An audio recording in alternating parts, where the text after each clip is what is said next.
So I know opinions on Dave Grohl are a little bit mixed at this particular point in time, but I wanted to talk about something genuinely ingenious he did when recording the drum parts for the Queens of the Stone Age album, Songs for the Deaf.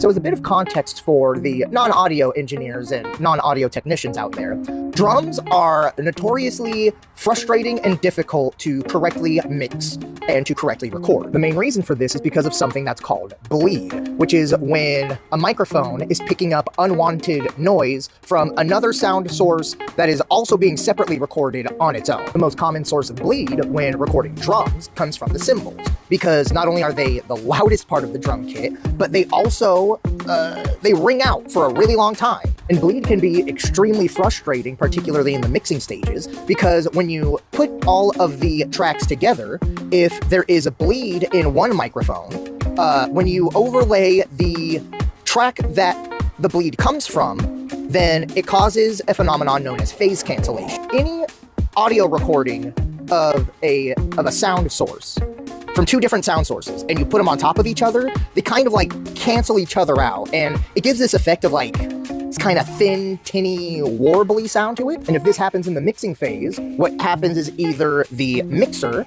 has to EQ the ever-loving shit out of one of the tracks that are an issue, or he has to call an audible and let the producer know that the musicians need to get back in the studio and re-record everything.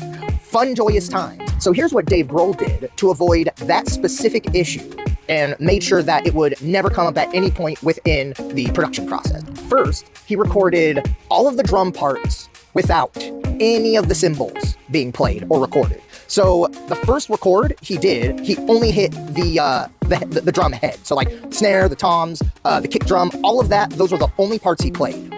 He then did a second recording with the first recording and just filled in all of the cymbal parts and just played the cymbals whenever they were supposed to be played without playing any other part of the drum kit. And it's things like that are why Dave Grohl get their meat road and get sucked off so commonly, because they seem to actually understand the process.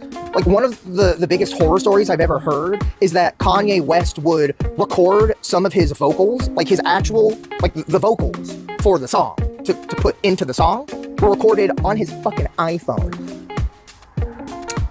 It would be a terms of service violation to say what I would do to myself if I had to deal with that fucking bullshit.